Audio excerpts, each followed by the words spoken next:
Shalom sahabat-sahabatku, apa kabar semuanya pada pagi ini? Saya percaya sahabat semua berada dalam kondisi yang baik kerana Tuhan Yesus telah menjaga serta melindungi kita semua. Puji Tuhan, saudara semua telah berkumpul di rumah-rumah yang sudah ditetapkan untuk beribadah pada pagi ini. Saya sangat bersukacita sebab mendapat kesempatan untuk sekali lagi men-sharingkan firman Tuhan. Mari kita berdoa sebelum kita memulakan firman kita pada pagi ini, saudara. Tuhan, saya menyerahkan semua orang yang sedang mendengar ke dalam tangan-Mu, Tuhan. Kamulah Tuhan yang akan memberi pemahaman kepada mereka.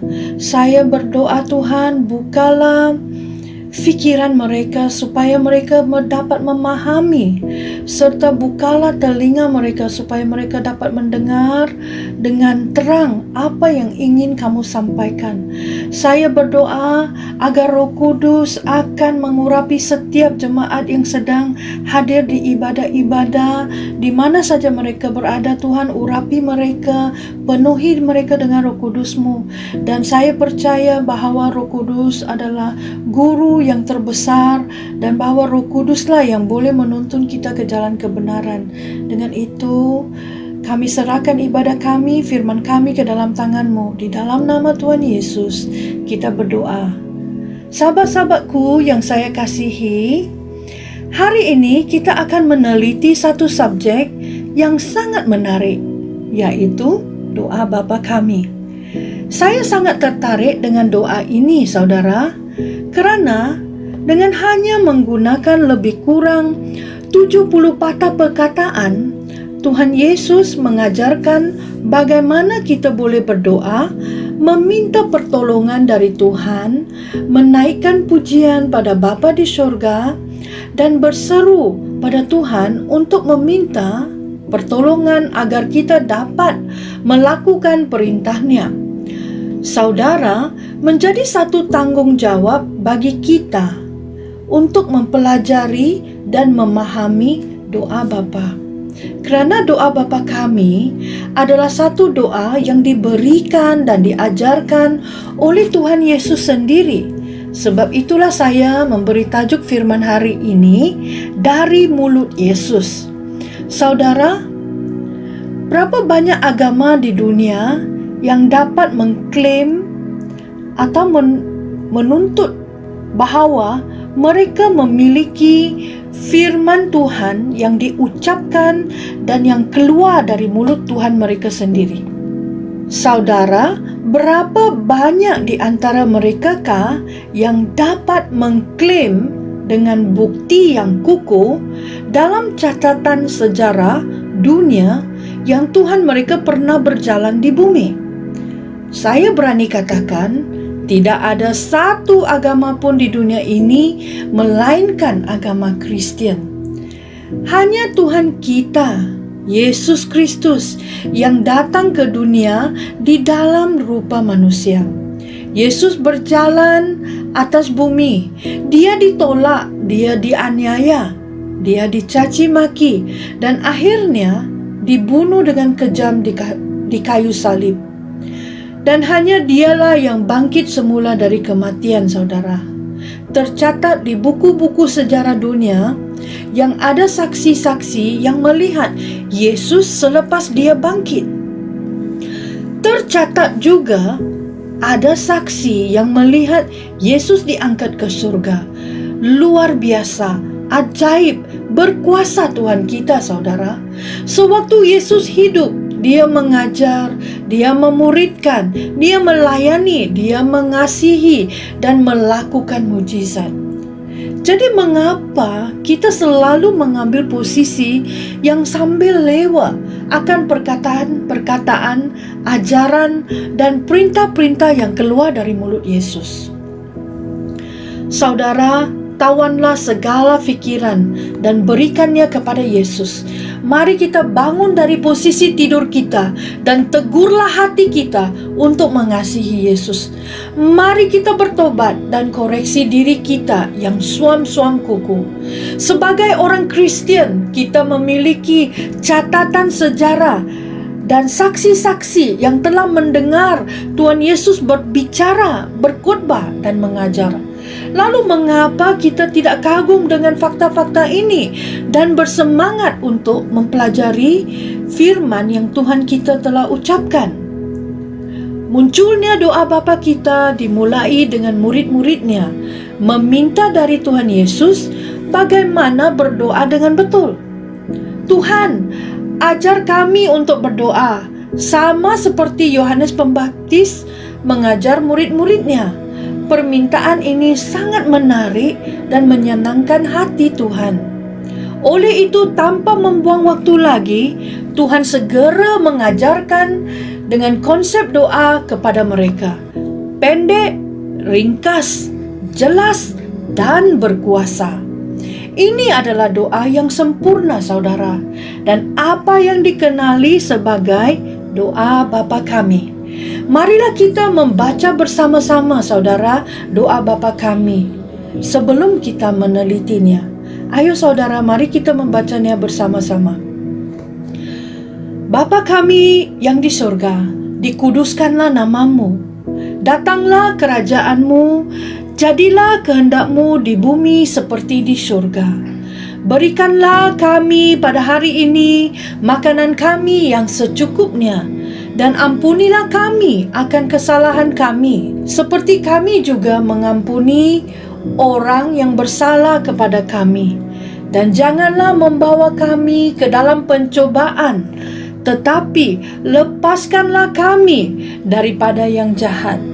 Kerana Engkaulah yang empunyanya kerajaan dan kuasa dan kemuliaan sampai selama-lamanya.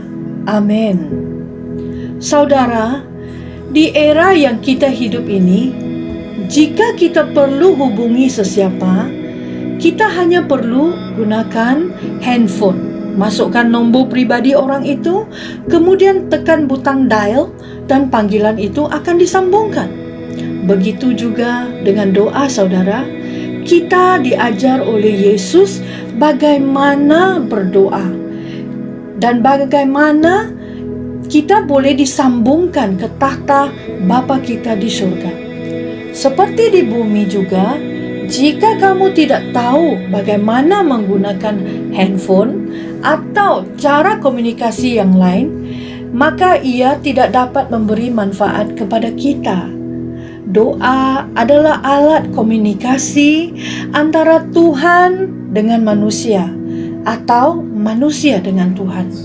Manusia berbicara dan Tuhan yang mendengar dan menjawab dengan cara Tuhan sendiri, atau sebaliknya, Tuhan berbicara dan manusia mendengar dan merasakan sesuatu. Mari kita belajar dari Yesus sendiri bagaimana kita harus berdoa. Bapa kami yang berada di surga, dikuduskanlah namamu. Ayat pembukaan doa Bapa ini mengajar kita untuk menyembah dan mengakui adanya kedaulatan Tuhan di surga. Sekiranya kita rendah hati, kita menyadari bahwa dalam kehidupan kita terdapat banyak anugerah dari Tuhan, maka kita harus selalu memuji Tuhan dalam doa kita. Tuhan telah memberi kita kesihatan, kecukupan, keselamatan, dan yang paling penting adalah bahwa Tuhan telah memberi kita pengampunan dan keselamatan. Itulah sebabnya kita tidak boleh lupa untuk bersyukur. Ini membuktikan bahwa kita merendahkan diri di hadapan Tuhan. Kita tunduk, menghormati, dan gemetar dalam setiap penyembahan kita kepadanya. Kita mengakui kekudusannya. Kita mengakui kuasa dan kemampuannya di atas dunia ini. dan mengakui bahwa hanya Dia yang terhebat dari yang terbesar di seluruh alam semesta. Kalimat yang seterusnya berbunyi, "Datanglah kerajaan-Mu." Kerajaan Allah yang dinyatakan pada doa ini bukan berada di tempat yang lain dan yang boleh dilihat oleh mata kasar kita, melainkan pada dimensi yang mulia, yaitu pada kerajaan surga. Firman Tuhan menyatakan bahwa di dalam kerajaan surga hanya ada sukacita dan bahagia kerana memiliki kemenangan dan keselamatan. Oleh sebab itu, kita perlu mendeklarasikan yang kerajaan Tuhan itu ada di dalam hidup kita, dalam keluarga kita, dan di dalam gereja kita. Kita percaya dengan iman semua kebaikan surga ada bersama dengan kita dan kita dapat menikmatinya semasa kita hidup di atas bumi ini. Kita memahami bahawa tempat dan otoritas Allah Bapa kita ada di surga dan di dalam kehidupan kita. Kerajaan Tuhan ada di dalam setiap orang yang telah menerima Yesus sebagai penyelamat. Sebab itu, kita harus mendeklarasikan ini ke dalam hidup kita setiap hari dalam doa kita. Kalimat seterusnya, "Jadilah kehendak-Mu di bumi seperti di surga." Selanjutnya dalam doa Bapa kami ini terdapat kata-kata "jadilah kehendak-Mu". Kata-kata yang singkat ini mengandungi pemahaman yang cukup besar dan dalam. Kerana melalui sepatah kalimat ini, maka umat Kristen diminta untuk menyerahkan diri sepenuhnya pada kehendak Bapa. Hal ini juga bukan hal yang mudah, terutama jika pikiran yang ada saat ini pada kita masih fikiran duniawi dan bukan fikiran Bapa. Kerana mereka yang dapat melakukan kehendak Bapa di syurga merupakan mereka yang telah memahami sebaik mungkin akan Alkitab tentang berserah dan bersiap diri sepenuhnya di hadapan Allah untuk melakukan apa yang menjadi kehendak serta keinginan Bapa sepenuhnya. Saudara, saya teruskan dengan kalimat yang berikut di ayat 11, "Berikanlah kami pada hari ini makanan kami yang secukupnya." Tuhan tidak menjanjikan makanan yang melimpah, tetapi Dia menjanjikan yang secukupnya buat kita. Kita tidak seharusnya membandingkan hidup kita dengan orang lain. Oleh sebab itu, melalui doa Bapa, kita diajarkan untuk puas dengan segala berkat yang ada dan yang telah diberikan oleh Tuhan kepada kita. Saudara, ini bertujuan untuk mendidik kita agar kita tetap bergantung pada Tuhan, agar kita tetap memiliki keyakinan dan kepercayaan bahawa Tuhan selalu menjaga kita dalam kegembiraan dan kesedihan. Kita tidak perlu lagi bimbang tentang kehidupan kita. Sekiranya kita merenungkan perkataan kita yang berada dalam kalimat ini, di sini Tuhan tidak bermaksud tentang individu, saudara. Tetapi Tuhan bermaksud bahawa kita berdoa dan meminta keperluan orang lain, seperti yang diajarkan oleh Tuhan kepada kita, yaitu untuk mengasihi sesama. Itulah, kita harus berdoa untuk semua orang. Kita harus berdoa agar semua orang diberkati, dan bukan hanya untuk kita diberkati dan kita dicukupkan. Itulah doa yang baik di mata Tuhan, saudara. Kalimat yang seterusnya, saudara, Dan ampunilah kami akan kesalahan kami. Kita juga perlu berdoa untuk roh kita, saudara. Coba kita renungkan baik-baik. Pernahkah kita dengan tulus berdoa, mengakui kesalahan apa yang sudah pernah kita lakukan di dalam hidup kita seharian?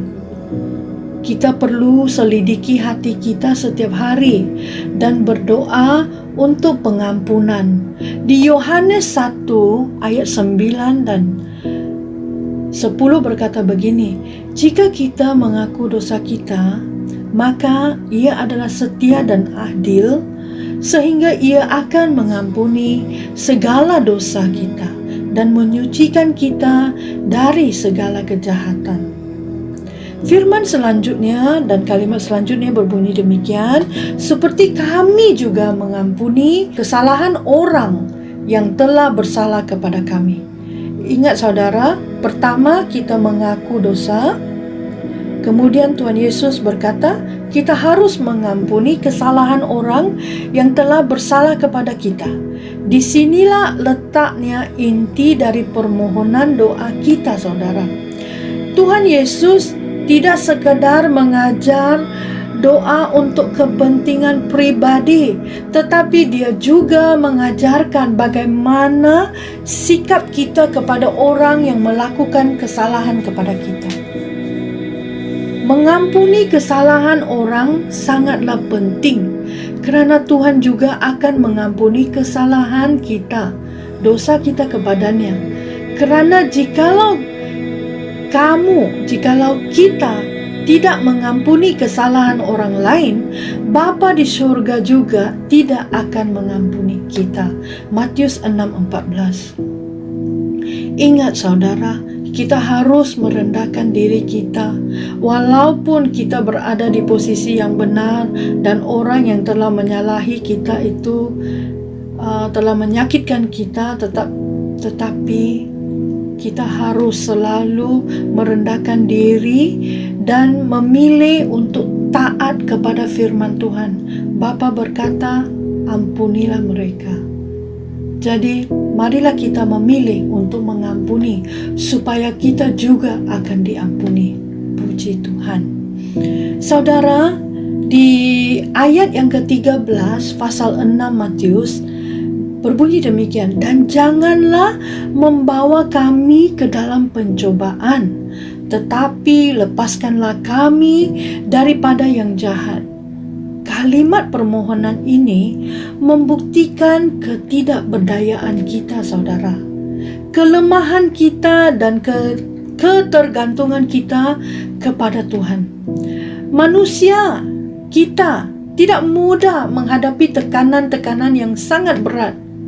Saudara, mungkin sekali atau dua kali masih kita boleh atasi. Tetapi kalau cobaan datang bertubi-tubi, sangatlah tidak mungkin kita menghadapinya. Kita perlu menggunakan firman Tuhan dan pedang roh untuk mengalahkan iblis. Di Efesus 6:18. Dalam segala hal doa dan permohonan, berdoalah setiap waktu di dalam roh, dan berjaga-jagalah di dalam doamu itu dengan permohonan yang tidak putus-putusnya untuk segala orang kudus. Itulah saranan Tuhan pada kita. Itulah pentingnya kita selalu bergantung kepada Allah Bapa, Tuhan Yesus dan Roh Kudus. Dan kita berdoa untuk kekuatan daripada surga agar kita dapat bertahan dan menghadapi semua masalah yang kita hadapi untuk keperluan jiwa kita.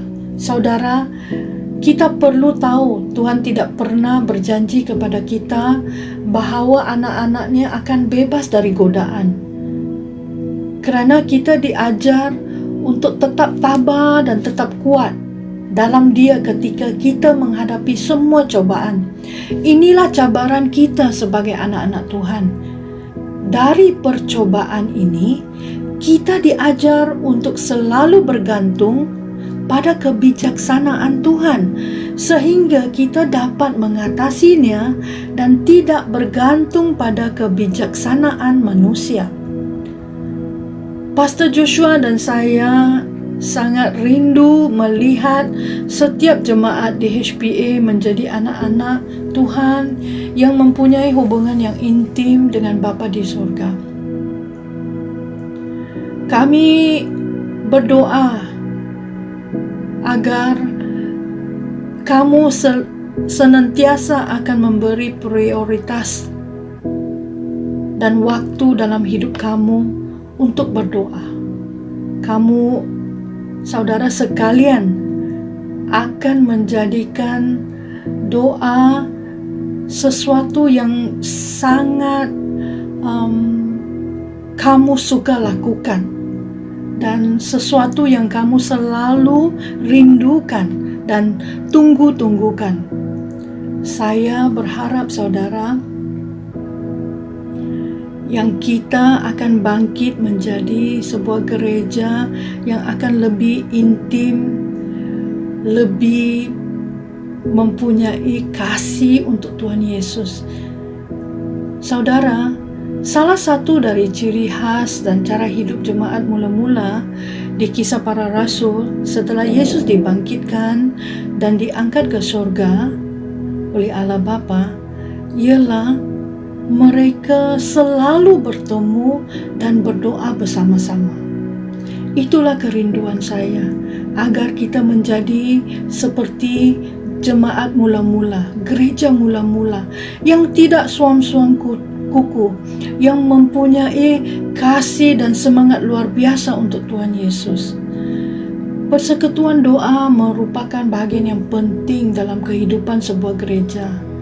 Ia sejalan dengan penyembahan, pengajaran, firman, perjamuan, dan persekutuan saudara. Gereja yang awal sering berkumpul untuk mempelajari ajaran-ajaran rasul-rasul dan firman Tuhan. Dan mereka selalu memecahkan roti dan berdoa bersama-sama. Apabila kita berdoa dengan orang percaya yang lain, kesannya sangat positif saudara. Persekutuan doa membangun dan menyatukan kita apabila kita berkongsi iman yang sama. Roh Kudus yang diam dalam setiap orang percaya membuat hati kita penuh dengan bersukacita apabila kita mendengar puji-pujian kepada Tuhan, sehingga Ia menyatukan kita dalam satu ikatan unik yang tidak dapat ditemui di tempat lain di dalam kehidupan kita ini. Efesus pasal 6 ayat 18. Dalam segala doa dan permohonan, berdoalah setiap waktu di dalam roh, dan berjaga-jagalah di dalam doamu itu dengan permohonan yang tidak putus-putus untuk segala orang kudus. Marilah kita menjadi gereja yang berdoa tanpa putus-putus saudara. Memang satu perkara yang luar biasa. Sewaktu kita berdoa, kita mengekspresikan hubungan kita, cinta kita kepada Tuhan. Saudara, kalau kita memiliki hubungan erat dan cinta pada Tuhan, pasti kita rindu untuk berkomunikasi dengan Bapa kita, dengan Tuhan Yesus, kan? Saya ingin merayu kepada saudara semua, marilah kita menjadi sebuah gereja yang berdoa.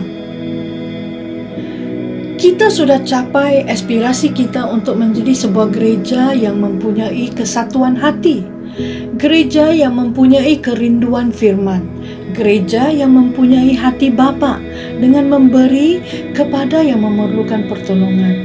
Kita sudah bermula dengan baik perlumbaan iman kita saudara. Mari kita dari gereja HPA hadapi dan atasi satu lagi rintangan kita, yaitu menjadi sebuah gereja yang berdoa. Bekerjalah, bertekunlah, bertahanlah, menderitalah, berdoalah, sehingga kita mendengar sangkakala berbunyi. Di Filipi 4 ayat 6, janganlah hendaknya kamu khawatir tentang apapun juga. Tetapi nyatakanlah dalam segala hal keinginanmu kepada Allah dalam doa dan permohonan dengan ucapan syukur. Damai sejahtera Allah yang melampaui segala akal akan memelihara hati dan pikiranmu dalam Kristus Yesus. Jadi akhirnya saudara-saudara, semua yang benar, semua yang mulia, semua yang adil, semua yang suci, semua yang manis, semua yang sedap didengar, semua yang disebut kebajikan dan patut dipuji, fikirkanlah semua itu. Dan apa yang telah kamu pelajari, dan apa yang telah kamu terima, dan apa yang telah kamu dengar, dan apa yang telah kamu lihat padaku, lakukanlah itu, maka Allah sumber damai sejahtera akan menyertaimu. Amin. Saudara, mari kita berdoa. Haleluya. Bapa kami di surga, dikuduskanlah namamu. Datanglah kerajaan-Mu Tuhan, datanglah kerajaan-Mu ke dalam keluarga kami, kehidupan kami, pekerjaan kami. Jadilah kehendak-Mu di dalam keluarga kami, di dalam gereja kami. Tuhan, kami berdoa, Tuhan, kami hendak kerajaan-Mu turun ke atas keluarga kami. Dan kami ingin, Tuhan, berikanlah kami pada hari ini makanan kami yang secukupnya. Ampunilah kami, Tuhan, akan kesalahan kami, seperti kami juga mengampuni orang yang bersalah kepada kami.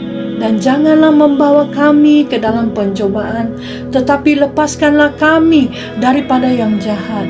Kerana Engkaulah yang empunyanya kerajaan dan kuasa dan kemuliaan sampai selama-lamanya. Haleluya, amin. Shalom saudara-saudaraku.